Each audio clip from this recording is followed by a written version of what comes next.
So hey guys welcome back to our love story episode 19।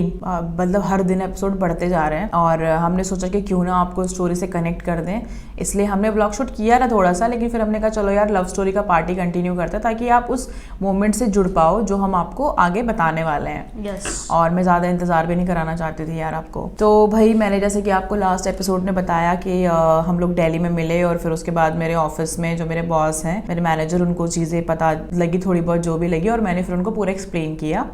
तो ये चीज़ें हुई। अब भाई फरवरी की बात मैं आपको बता रही थी, तो फरवरी का मंथ ही ऐसे हमारा काम वाम करते हुए निकल गया पूरा। अब आती है मार्च की बारी। तो मार्च की बारी जो आई उसमें क्या हुआ कि अपने इंडिया में ना कुछ केसेस आने शुरू हो गए थे, साउथ की साइड और काफ़ी सारी जगहों पे केसेस थोड़े आने शुरू हो गए थे। तो उस टाइम पे मेरे को थोड़े हेल्थ इश्यूज चल रहे थे। हेल्थ इश्यूज क्या चल रहे थे, मेरे को ऐसे वायरल हो गया था कोल्ड फीवर। याद करो मेरे बैंक के बराबर में हॉस्पिटल था जहाँ पे मैं गई थी, आपसे मैंने पूछा था। तो मेरे ब्लड टेस्ट वगैरह भी हुए थे और ये मतलब मेरे साथ फ़ोन पे बातें करते थे। इन्होंने ही मेरे को फोर्सफुली भेजा कि बाबू नहीं अभी बहुत ज़्यादा प्रॉब्लम चल रही है। भूल गए थे ना रिपोर्ट जब मैं सोच रही थी कि यार कोरोना ना आ जाए। तो मतलब मेरी तबीयत ठीक नहीं थी उस टाइम सच में। तो मैं गई वहाँ पे डॉक्टर मैंने इसको हॉस्पिटल। फोर्स किया कि भाई तू जा ब्लड टेस्ट करा, क्योंकि उस टाइम पे कोरोना चल रहा था। हाँ। तो मैंने कहा मेरे को ये हो रहा था, मैंने कहा इसको कोरोना ना हो गया हो भाई, क्योंकि उस टाइम पे इनके तुम्हारे इनके पीजी के आसपास भी तो केस आए थे। नहीं वो बाद की बात है, बाद में आए थे। हाँ बात की बात है।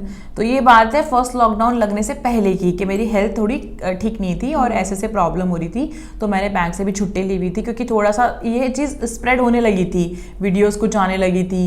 तो थोड़ा सा लोगों में आ गया था कि भाई ऐसा कुछ आ रहा है, लेकिन बहुत ही कम लोग इस चीज़ पे विश्वास कर रहे थे कि ऐसा कुछ आएगा, लाइक छुआछूत वाला ऐसी बीमारी।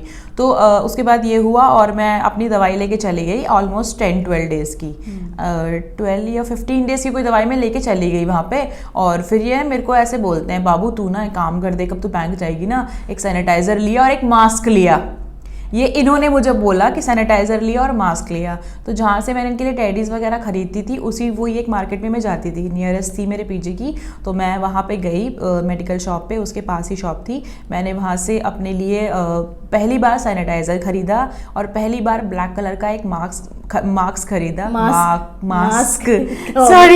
मास्क खरीदा। इतना कुछ था भी नहीं उस टाइम पे, कोई ऐसे दिख भी नहीं रहा था कि मास्क लगा के घूम रहा है कोई या नहीं। बट इन्होंने मेरे लिए बोला कि भाई तेरी तबीयत अभी ठीक नहीं है जैसे कि, तो तू मास्क लगा के जाना अगर तू बैंक जाएगी तो। चलो भाई ठीक है। तो ये सारी चीज़ें चल रही थी और मेरी दवाइयाँ चल रही थी कंटिन्यू में। अब मेरे को नहीं पता भाई उस टाइम पे मेरे साथ क्या प्रॉब्लम थी, मैं बहुत ज़्यादा सोच रही थी क्योंकि फैमिली की तरफ से भी बहुत सारी चीज़ें चलती रहती थी जो मैंने कभी, मतलब अपनी फैमिली की बात कर रही हूँ, जो मैंने सोशल मीडिया पे कभी बोला नहीं है। और उस टाइम पे तो खैर मैं एक्टिव भी नहीं थी इन चीज़ों को लेकर। तो मैं काफ़ी कुछ मैं सोचती बहुत थी चीज़ों को। तो उस टाइम पे ये हुआ कि मुझे नहीं पता, लेकिन डॉक्टर ने मेरे को एक एंजाइटी की दवाई दी उस टाइम पे। और जब मैंने इनको मेडिसिन भेजी अपनी, तो ये तो भाई ये तो CID करती है। तो ये तो शुरू हो गई, ये दवाई क्यों दी है डॉक्टर ने तेरे को, ये दवाई क्यों दी है तेरे को डॉक्टर ने। एंग्जाइटी की नहीं थी, डिप्रेशन की दी थी। नहीं एंजाइटी की, डिप्रेशन की दी थी। मतलब तभी तो मैंने बोला था एंजाइटी तो नॉर्मल भी हो जाती है। हाँ तो डिप्रेशन की दी होगी। अच्छा हाँ, मेडिकल वाले भैया ने वापस मुझे वो दवाई दी नहीं थी प्रिस्क्रिप्शन के बिना। ठीक है, तो भाई उन्होंने मेरे को डिप्रेशन की दवाई दे दी। सही बोल रहे हो। तो मेरे को अब ये चीज़ उन्होंने बोली तो थी नहीं कि भैया डिप्रेशन की दवाई है, लेकिन जब मैं लेने गई और फिर उन्होंने मुझे बता दिया ऐसे करके कि ये दवाई तुझे क्यों दी है। मैंने कहा क्यों, क्या हुआ, क्योंकि मेरे को ये नहीं था कि मैं किसी भी खाल की बाल को निकालना शुरू करूँ। खाल की बाल की खाल, कुछ ऐसा होता है ना, बाल की खाल होता है, खाल की बाल होता है, बाल की खाल होता है। अरे जाने दो यार, आज हम दोनों का ही दिमाग थोड़ा काबू से बाहर हुआ पड़ा है। मेरा तो ये चीज़ें ना थोड़ी सी हो गई, तो मैं थोड़ा टेंशन में चली गई। मैंने कहा यार ये क्या हो रहा है, और ये भी पूछने लग गए। मैंने कहा ऐसा तो कुछ नहीं है। कहते तेरे को क्या स्ट्रेस है, बता क्या दिक्कत है। मैंने कहा कुछ नहीं, शांति कर लो। भाई ये सब चीज़ें हुई कि वो उस मेडिसिन के लिए चीज़ें होने लग गई और मैं भी थोड़ा टेंशन में आ गई। मैंने कहा भाई ऐसी दवाई क्यों दी है डॉक्टर ने मुझे। तो मैंने कहा चलो ठीक है, अभी जो डोजेस चल रही है मेरी, पहले मैं उसको कंप्लीट कर लेती हूँ। और मैंने खुद को थोड़ा रिलैक्स करना शुरू किया। ये भी फिर मेरे को काफ़ी चीज़ों के लिए समझाते थे, पूछते थे कि भाई कोई प्रॉब्लम तो नहीं है, कुछ सोचती तो नहीं है, तू क्या सोचती रहती है, ये सब चीज़ों में हमारी बात चलती थी। तो ऐसे ये मैं आपको इसलिए बता रही हूँ, आपको लगेगा बहुत डीप क्यों जा रही है, मैं आपको इसलिए बता रही हूँ कि एक रिलेशनशिप में आपको क्या चीज़ें रिक्वायर्ड होती हैं और एक रिलेशनशिप की जो नींव होती है वो कैसी होती है जब आप ये सोचते हो कि नहीं आपको यहीं पे लाइफ स्पेंड करनी है। तो वो जो एक मंजिल की तरफ आप बढ़ते हो तो वो कैसे बढ़ते हो, जब रास्ता आपको अच्छा लगेगा तभी तो आगे बढ़ोगे ना। तो चीज़ें ये थी कि किस तरीके से इन्होंने मेरे को किस किस चीज़ों पे संभाला है। और जो ये डिप्रेशन की दवाइयों वाली बात है, ये तो मेरे घर वालों को भी नहीं पता आज तक कि मैं किसी चीज़ में थी, क्योंकि मेरी कभी आदत ही नहीं थी कि मैं अपने घर पे कुछ बताऊँ। मैं मम्मी को ये कभी इसे शेयर ही नहीं करती थी, क्योंकि मम्मी के साथ मेरा बॉन्ड जो एक मम्मी स्ट्रिक्ट वाला होता है वैसा वाला ही है, जैसे एज अ फ्रेंड मैं उनसे कभी ऐसे बात नहीं कर पाई, तो बी वेरी ऑनेस्ट जो है। तो भाई ये सब चीज़ें हो गई और फिर मैं मास्क वास्क भी ले आई, तो मैं वैसे ही बैंक जाने लगी। फिर अचानक से एक दिन हमको खबर मिली कि मोदी जी ने एक दिन के लिए लॉकडाउन लगाया है। पहली बार वो लॉकडाउन वर्ड सुनने मिला था। एक दिन के लिए? पहले तो एक दिन के लिए लगा था वो। अच्छा, पहले एक दिन के लिए यस, एक दिन के लिए लगा था। और उससे पहले हमको ये खबर मिल चुकी थी कि भाई चाइना में लॉकडाउन लग चुका है। हाँ। तो तब तक इसे नॉलेज उस टाइम पे ये भी नहीं होता था लॉकडाउन क्या होता क्या है, बेसिकली लॉकडाउन होता क्या है, क्या होगा, इसमें किसी को कुछ ऐसे इन्फॉर्मेशन नहीं थी। तो फिर भाई वो लॉकडाउन जो एक दिन वाला था उसमें ये था, उन्होंने वो जो थालियां बजवाई थी और वो लाइट्स ऑफ करवाई थी एक दिन के लिए। वही फर्स्ट डे का जो लॉकडाउन लगाया था तो वो सभी के लिए बहुत ही आश्चर्यचकित था, क्योंकि लोगों को समझ नहीं आ रहा था कि भाई ये हो क्या रहा है, ये चीज़ें कैसी हो रही हैं और इसमें क्या करना है। तो फिर उसमें उन्होंने मोदी जी ने बोला था कि भाई वो थाली बजानी है, एक पर्टिकुलर कोई टाइम था और उसमें लाइट भी गई थी, उसमें अपने को फ़ोन की जो फ्लैश लाइट थी वो कैंडल थी ऐसे यूज़ करनी थी लाइट्स। तो भाई वो सब हुआ। उसके बाद ये मुझे वहाँ से फोटो भेज रहे हैं वीडियो बना के। पहले उन्होंने मेरे को फोटो भेजी, फिर मेरे को वीडियो बना के भेजी। जो हमारे जो लुधियाना वाला घर का जो बाहर वाला एरिया था ना, जहाँ पे हम मोस्टली बैठे रहते थे, ओपन एरिया जो मुझे अच्छा लगता था, जहाँ पे हमने स्विमिंग पूल भी लगाया था, वहाँ पे इन्होंने पूरा स्पीकर लगा रखा है, पूरे मास्क वास्क लगा रखे हैं मुंह पे और मेरे को कह रही है ऑल सेट। और भाई वहाँ पे इन्होंने पूरी आरती वारती चला रखी है और पूरे थाली वाली पीट रखी है। तो सेम सिचुएशन थी उस टाइम पे पूरे देश की। सब मतलब कोई घंटियाँ बजा रहा था, कोई कुछ बजा रहा था। और वो जब लाइट गई, अब वो जो लाइट गई तो गई, लेकिन जब वो लाइट एक साथ भागने के बाद जब एक साथ वापस आई तो भाई इतना ज़्यादा लोड पड़ गया कि ट्रांसफॉर्म फूक चुके थे। तो वो केस हमारे यहाँ भी हुआ, वहाँ पे ट्रांसफॉर्म वगैरह फूक गया था, तो काफ़ी ज़्यादा प्रॉब्लम आई उसके वजह से। और उसके बाद तो आप जानते हो कि लॉकडाउन बढ़ गया था, पीरियड बढ़ गया था। अच्छा, इस दौरान क्या हुआ कि जब ये लॉकडाउन का पीरियड बढ़ा तो मैं पीजी में ही रहती थी। मेरे पीजी में जो मोस्टली जो रहती थी फीमेल्स, वो ज़्यादातर पहाड़ के थे या फिर यूपी साइड के थे।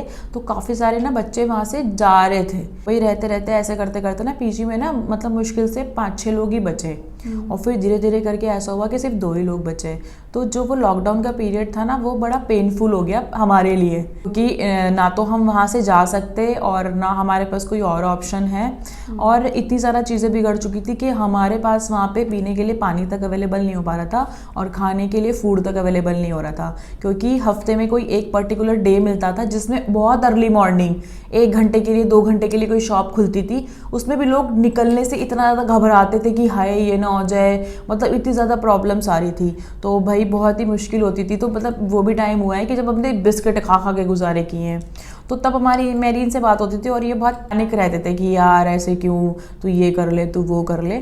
और फिर ये हुआ कि बैंक से भी हमारा, मतलब मैं उस टाइम पे टाटा में आ चुकी थी बैंका में, तो बैंक से भी हमारा वर्क फ्रॉम होम हो चुका था और पूरा का पूरा जो काम था वो हम घर से ही कर रहे थे, क्योंकि बैंक में जाना हमको अलाउड नहीं किया गया। फिर थोड़ी सी चीज़ें इनसे बातचीत करती थी और फिर ये थोड़ा वहाँ पे दिखाते थे मेरे को। तो ये क्या करते थे अपने उसमें लॉकडाउन वाली पिकनिक बताओ अपनी। एक्चुअली हमारे वहाँ पे कैसा था, जैसे हम लोग बैंक में थे और पापा भी मेरे बैंक में, तो हमारी तो भाई सैलरी वगैरह सब लोग आ रही थी। बट मैं समझ सकती हूँ जिन लोगों के काम थे या वो सब बंद हो चुके थे, उन लोगों का बहुत मुश्किल से चल रहा था। तो हमारे वहाँ पे कैसा था कि जैसे आते थे ना वहाँ पे, तो गली में ही वो ट्रक सा लेके आते थे, तो वो भाई वो सामान लेके आते थे खाने पीने का। तो हमको ऐसा होता था भाई कल आए ना आए, तो हम एक साथ बहुत सारा सामान ले लेते थे उनसे। तो फिर हम एक साथ सामान लेके ना, फिर मैं ऐसे लाइन से लगा के ना उसको फोटो भेजती थी। ऐसे पूरी दुकान लगा लो ऐसे सामान खरीद के और पूरा मेरे को भेजते थे कि ये देख सारी बचपन वाली चीजें होती थी उसमें, है ना। हम कुछ ना कुछ बनाते रहते थे पूरे दिन घर पे, क्योंकि आपको पता ही है घर पे जब लॉकडाउन लगा था तो ज्यादातर लोगों ने ना कुकिंग सीखी है, ज्यादातर लोगों ने। कोई कुछ ट्राई कर रहा है, कोई कुछ ट्राई कर रहा है। मतलब ये सब जो व्लॉगिंग, कुकिंग, ये सब जो निकल के आया है ना, बेसिकली ये निकल के लॉकडाउन से आया लॉकडाउन से। उसी टाइम पे व्लॉगिंग भी शुरू हुई है सब लोगों की, और उसी टाइम पे ये कुकिंग शुरू हुई है। तो इसी के साथ साथ हमारी कहानी भी आगे बढ़ रही थी इसमें। अब हमारी कहानी सबसे पहले आगे बढ़ी ऐसे कि जो इनके जो कज़न थे, तो ये लोग क्या करते थे, लूडो खेलते थे लॉकडाउन में, लूडो भाभी भैया ये। और एक दिन ऐसा हुआ कि उन्होंने इनको बोला डुगू को कि यशु को भी ले ले लूडो में, और पंचालो लूडो खेलते हैं। तो भाई ये थोड़ा सा रूटीन में आने लगा कि भाई लूडो खेलना ये वो, और हम लोग ऐसे मतलब टाइम पास कर लेते थे अपने इस तरीके से। और फिर फ़ोन पे बातें होती थी, और उस टाइम पे डुगू की ड्यूटी लगती थी खाना बनाने की एक टाइम पे। तो अब जैसे इनको रात का खाना बनाना है, रात का खाने का टाइम क्या होगा, जो बहुत जल्दी खाता होगा हद से हद 7-8 बजे, तो ये दिन के 3 बजे से ही फ़ोन काट देती थी और कहती थी कि मुझे खाना बनाना है, 3 बजे से ही कि मुझे खाना बनाना है। और खाना बनता था भाई रात को जाके 7-8 बजे। अब मुझे पता ही चलता था कि रात को खाने के नाम पे ये बहुत ज़्यादा दिमाग ख़राब कर देती है। ये बूंदी की सब्ज़ी बना देती है। बूंदी की सब्ज़ी बता देती हूँ आपको कैसे बनती है। जो रायते वाली बूंदी होती है ना, जीरा डालो कढ़ाई में, थोड़ा सा तेल डालो, उसमें पानी डाल दो, उसमें नमक मिर्च हल्दी डाल दो, वो पानी पूरा पका लो और उसमें बूंदी डाल दो, सब्जी तैयार है तुम्हारी। ठीक है, ये सब्जी होती थी इनकी। तो मुझे ये चीज़ बाद में पता लगी थी कि ऐसे टरकाती थी खाने के नाम पे, और 4-4 घंटे पहले फ़ोन काट के। और रोटी तो बनती नहीं थी, बनवाता था ना साथ में, कोई अकेले थोड़ी बनाते थे आप, आए बड़े। तो इनके नाटक बहुत होते थे, आज मुझे बर्तन मांजने, आज मुझे डिस्टर्ब मत करियो। मतलब कि मुझे बहुत हंसी आती थी कि भाई ऐसा क्या ही काम आ गया कि तूफान आ गया। कहती है आज मेरा दिमाग में बहुत टेंशन चल रही है, मुझे बहुत काम कर रहे हैं, आज बिल्कुल भी परेशान मत करियो बाबू, देख शाम से पहले आज बिल्कुल बात नहीं होगी। मैंने कहा यार पता नहीं कितना टब्बर का खाना बनाना है, कितना ही काम होगा, जो बंदी पागल हो जाएगी, अकेले थोड़ी करना था इन्होंने काम। तो इनके नाटक शुरू हो गए। भाई फाइनली आता है एक दिन जब घर वाले लूडो खेल रहे थे, तो मम्मी पापा और ये थे, और इन्होंने मेरे को ऐड किया पहली बार। तो मैंने वहाँ पे अपना नाम चेंज किया हुआ था, कोई नाम ही नहीं कर रखा था। मतलब ऐसा दिखा रखा था कि लड़का लड़की कौन है, ऐसा कोई कन्फ्यूजन था। मैंने उस पर कुछ वो लगा दिया था ना, कार्टून वार्टून टाइप का। तो भाई इनसे पूछा होगा घर वाले, तो अरे फ्रेंड है करके। तो चलो भाई चारों वहाँ पे लूडो खेल रहे हैं। तो मैं ना इनकी वाली जो गोटी होती है वो इनमें नहीं काट रही थी, ठीक है, नहीं काट रही थी वो, और ऐसे ही हमारा मस्त गेम चले जा रहा था। ठीक है, अब पापा को थोड़ा शक हुआ होगा ऐसे करके। तो पापा पता नहीं मेरे को कौन कौन से सिंबल भेजे जा रहे थे, याद है, कोई तो सिंबल भेजे जा रहे थे मेरे को वहाँ पे। तो वापसी में मैं भी उनको सिंबल भेज रही हूँ, और ये मुझे मैसेज पागल है क्या, ऐसे मत कर, पापा को शक हो जाएगा। क्योंकि उनको तो ये पता है कि भाई नॉर्मल फ्रेंड है करके। और मेरे दिमाग में मतलब मैं तो खुश थी बहुत ज़्यादा, अच्छा है ना, ठीक है ना, कहीं से तो बातचीत शुरू हो रही है, ऐसा चल रहा था। फिर भाई ये सब चीज़ें थोड़ी चलती रही, हमारा लूडो वाला सेशन चलने लग गया। तो हम लोग चारों खेलते थे साथ में। एक बार भाई ये मतलब इनकी बहन भी साथ में थी, हम तीनों थे, और एक और साथ में भैया थे साथ में। और मैंने क्या किया, इनकी गोटी नहीं काटी और इनकी बहन की काट दी। तो भाई वो चिढ़ गई बहुत ज़्यादा, बहुत चिढ़ गई, बहुत इतनी चिढ़ गई कि उसने गेम ही लेफ्ट कर दिया। कहती है ये तो यहाँ पे मतलब ये क्या तरीका है, ठीक है प्यार मोहब्बत में थोड़ी ना है कि इसकी गोटी क्यों नहीं, पायल की थी ना पहले, वो क्यों नहीं काटी। मैंने कहा यार ये भी कलेश है। फिर मैं इनको बोल रही हूँ बाबू मुझे सच में नहीं दिखी थी, अगर दिखती तो मैं आप वाली काटती। तो ये मुझे बोल रहे बाबू ऐसे मत क्या कर, देख वो बहुत जल्दी चिढ़ जाती है, बिल्कुल ताड़का है वो हमारे घर की, उसके साथ बिल्कुल पंगे मत लियो, ठीक है। तो मेरे को पूरा ऐसे कर रखा था। मैंने कहा चलो ठीक है। तो भाई ऐसे मेरे को थोड़ा फैमिली टाइम भी मिल रहा था, और मैं एंजॉय भी कर रही थी इस चीज़ को कि चलो ठीक है करके। तो फिर उसके बाद ये सब चीज़ें थोड़ी चलती रही। नॉर्मली पीजी में भी खाना पीना, क्योंकि कोई खाना बनाने के लिए आ तो रहा नहीं था वहाँ पे, तो जो भी हम वहाँ पे लेके आते थे ब्रेड मिल्क दूध जो भी था, तो उसी से हम अपना कर लेते थे। और पीजी में बहुत ही कम लड़कियाँ बची थी, तो ये सब चीज़ चल ही रही थी। और साथ में मेरी बैंकिंग का भी चल रहा था, क्योंकि मैं घर से सारा सब कुछ ऑपरेट कर रही थी। लेकिन घर से ऑपरेट करने में बहुत पेन था, क्योंकि सुबह से शाम तक 1000 मीटिंग्स, 1000 जूम मीटिंग्स, रिपोर्टिंग दो, केसेस दो, कॉल्स करो। अब इस टाइम में यार आप कस्टमर को कॉल करके बोलोगे कि भाई अपने लिए कोई बीमा ले लो, या बीमा के लिए अपने वो भर दो पैसा, तो वो इतना गंदा और इतना मतलब इतना बुरा फील हो रहा था ना, क्योंकि अब इस सिचुएशन में किसी को ये चीज़ कैसे बोल सकते हो, समझ रहे हो। तो मुझे बहुत गंदा फील हो रहा था कि यार ये क्या चीज़ है यार। तो ऐसे करके मेरी बहुत डांट भी पड़ती थी भाई उन दिनों, सर से बहुत डांट। एक दिन तो मीटिंग थी और मैं सो रही हूँ आराम से, सर फ़ोन करते करते पागल हो गए और फ़ोन मेरा साइलेंट। उसके बाद मैंने कम से कम 3 घंटे बाद फ़ोन उठाया। उसके बाद जो मेरी डांट पड़ी, मैडम आप एक काम करो, आप सो जाओ। सर ने मुझे वीडियो कॉल कर दी, लिटरली मैडम दिखाओ क्या कर रहे थे। मैंने कहा कुछ नहीं सर, मैं सो गई थी। Very good madam, very good, दुनिया कोरोना में डूबी पड़ी है, आप सो जाओ। भाई मेरी बहुत गंदी डांट पड़ी थी तब। मेरा ही हो गया था, मैंने कहा मेरे को नहीं करनी जॉब यार, क्योंकि मैं थोड़ी इमोशनल हूँ यार, मैं नहीं भाग सकती चीज़ों के पीछे। जैसे लोग अपने फायदे के लिए कुछ भी कर लेते हैं, मेरे साथ वैसा नहीं होता। तो मैं इनको सब चीज़ें बताती थी कि देखो ऐसे, अब ऐसे हुआ, अब ऐसे हुआ। मैंने कहा मेरे को नहीं करनी जॉब, क्योंकि शुरू से ना मेरे को ये था मैं आराम से मतलब शादी करूँगी, मेरा पति मस्त आराम से जॉब वॉब करेगा, मैं घर पर रहूँगी, मैं उसके लिए खाना बनाऊँगी, मैं उसके लिए कपड़े धोऊँगी, मैं उसके लिए कपड़े प्रेस करूँगी, फिर वो शाम को आएगा तो मैं उसके लिए रेडी होके बैठूंगी। मैं ऐसी सोचती थी अपने बारे में कि मैं ऐसी लाइफ जीने वाली हूँ। अब सोचा हुआ सच तो होता नहीं है कभी। तो ये सब चीज़ें हुई। भाई हुआ ये कि मेरे पीजी में सिर्फ 2 लड़कियां बची थी और सिचुएशन और भी ज़्यादा क्रिटिकल होने लग गई, क्योंकि हमारे पीजी के नियर बाय में ही केसेस आ गए और वहाँ पे लोगों के घर के बाहर वो उस टाइम पे एक पेपर चिपका देते थे नोटिस में। तो नोटिस में लिखा रहता था क्वारंटाइन, जिसको भी क्वारंटाइन वर्ड भी तभी पता लगा था कि क्वारंटाइन होता क्या है भाई, इसका क्या मतलब है, क्या किस चिड़िया का नाम है, तभी पता चला। अब लोग जिस घर में अगर वो लग गया नोटिस, उससे तो ऐसे भाग रहे थे जैसे पता नहीं क्या देख लिया हो, भाई इनके घर में है कोई कोरोना का पेशेंट, अरे बाप रे यहाँ से नहीं जाना। तबाही हो गई थी, लोग भी मना करते थे नहीं इनका नहीं जाना, इनका देखना ही नहीं है। मतलब बहुत ही अजीब सिचुएशन थी भाई, वो इंसान को देख के खुश नहीं था। तो उस टाइम पे भी ये सब चीज़ें होने लग गई। तो मेरे साथ क्या हुआ कि मेरे साथ चीज़ें ना थोड़ी और बिगड़ने लगी, क्योंकि मुझे अकेले रहने से ना डर लगता है, मैं स्ट्रेस फील करती हूँ। और जैसे कि इससे पहले मैंने बताया था मेरी मेडिसिन भी चल रही थी इन सारी चीज़ों को लेकर, और दोबारा तो मैं हॉस्पिटल विजिट कर ही नहीं पाई, क्योंकि उसके बाद तो हॉस्पिटल पूरा कोरोना से भर गया था, तो कोई सिचुएशन ही नहीं थी जाने की। तो हमने यहाँ पे ये डिसाइड किया, मैं काफ़ी ज़्यादा इनसे मेरी बातचीत हुई और कुछ बहस बसाई भी हुई। मैंने बोला मेरे को आपके साथ रहना है, तो उन्होंने बोला बाबू कोरोना का टाइम निकलने दे, उसके बाद रहते हैं। अब सिचुएशन जब इतनी ज़्यादा क्रिटिकल होती जा रही थी ना, तो कुछ भी पता नहीं लग रहा था कि ये जो पीरियड चल रहा है ना कोरोना का, जिसमें लोग इतनी बुरी तरीके से मर रहे हैं, लोगों के अंतिम संस्कार तक के लिए उनकी वेटिंग है, वो अपनी फैमिली वालों को भी नहीं दिखा सकते, मिल भी नहीं सकता, कोई उनको छू भी नहीं सकता।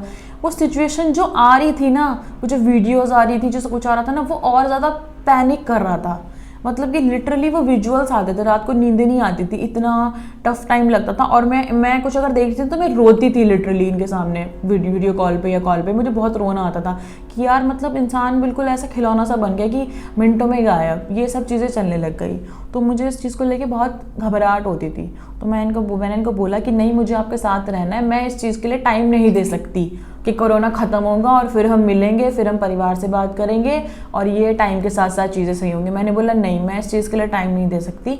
मैंने कहा आप मेरे को बोलो क्या करना है। मैंने कहा मेरे को नहीं पता। तो उन्होंने बोला कि ऐसे कैसे, अब मैं क्या बोलते तेरे को यहाँ पे बुला लूँ, तेरी जॉब वहाँ पे है, ये वो। तो मैंने इनको बोला कि आप बोलोगे तो मैं जॉब भी छोड़ दूंगी। मतलब मैं सच में इनके लिए बहुत ज़्यादा ही पागल हो चुकी थी। तो मैंने इनको बोला कि अगर आप बोलोगे तो मैं जॉब भी छोड़ दूंगी, मैं वहीं पे कोई ज्वाइन कर लूँगी। हाँ, इस चीज़ से इन्फ्लुएंस मत होना। जॉब छोड़ने का मतलब मेरा इस चीज़ से था कि अगर मुझे ट्रांसफ़र नहीं मिलता है तो मैं एज अ फ्रेशर दोबारा शुरू करने के लिए रेडी हूँ, एज ए फ्रेशर दोबारा रेडी हूँ शुरू करने के लिए, जिसमें कि आपको पता है पैकेज नहीं मिलते। तो ये चीज़ें थी, हमारी बात हुई। तो जब इन्होंने भी देखा कि मैं काफ़ी ज़्यादा परेशान हूँ, वहाँ पे खाने पीने की प्रॉब्लम्स भी हैं और साथ साथ इमोशनली मैं बहुत ज़्यादा परेशान हुई पड़ी हूँ, तो आए दिन हमारे बैंक में भी केसेस आने शुरू हो गए थे। तो वो चीज़ें बहुत प्रॉब्लम क्रिएट कर रही थी। तो इन्होंने मुझे बोला कि अच्छा ठीक है, हम एक काम करते हैं, हम अपनी फैमिली में बात करते हैं, तू कर पाएगी अपने घर पे बात? मैंने बोला हाँ ठीक है, मैं कर लूँगी। तो हमारा ये डिसाइड हुआ कि फाइनली फैमिली में बात करते हैं कि फैमिली क्या कहती है इस बारे में, कि क्या करना है, क्या है। तो फाइनली जब हमारा ये डिसाइड हुआ कि फैमिली से बात करते हैं, तो सबसे पहले ये डिसाइड हुआ कि डुग्गू मम्मी से बात करेंगे अपनी, यानी पायल अपनी मम्मी से बात करेगी हमारे बारे में। अब मैं आपको यहाँ पे छोटी सी चीज़ें बता देती हूँ आगे बढ़ने से पहले कि डुग्गू की फैमिली में डायरेक्टली किसी को भी ये चीज़ नहीं पता थी, भाई बहन के अलावा, क्योंकि वो तो बचपन से साथ रहे हैं। लेकिन पेरेंट्स को डायरेक्टली कोई भी चीज़ नहीं पता थी और ये भी नहीं पता था कि मैं उनकी लाइफ में आ चुकी हूँ, कोई पर्टिकुलर लड़की उनकी ज़िंदगी में आ चुकी है और इतना सीरियस रिलेशनशिप चल रहा है। तो और मम्मी, डुग्गू की थोड़ी मम्मी स्ट्रिक्ट भी है, मतलब थोड़ी सासू माँ तो रहो ना विक्की मुझे लगता है इशारा काफ़ी है। तो थोड़ी सी स्ट्रिक्ट भी हैं वो। और अब डुग्गू की बारी थी बात करने की मम्मी से। तो कहानी में बढ़ेंगे इसके बाद आगे, आपको बताऊंगी इसके बाद क्या हुआ, उन्होंने क्या क्या इनको कहा और क्या क्या मुझे कहा। चलो, आई होप आपको आज की स्टोरी हमारी अच्छी लगी होगी, और आज की वीडियो में मुझे इग्नोर करना प्लीज, क्योंकि आज थोड़े ब्लैंक हैं, सुबह से पता नहीं है किस चीज़ को लेके बहुत डिस्टर्ब है। मैं अभी वीडियो के बाद इनसे बात करूँगी, तो कोई बात नहीं, आप मेरी बातों पे ध्यान देना। और बस, और सारी अच्छी चीज़ों से इन्फ्लुएंस होना, किसी भी गलत चीज़ से इन्फ्लुएंस मत हो जाना। बस इतना ही कहना चाहती हूँ guys. Thank you so much for watching. मिलते हैं नेक्स्ट लव स्टोरी में बहुत ही जल्दी, और बहुत जल्दी मिलते हैं। चलो tata bye bye, good night.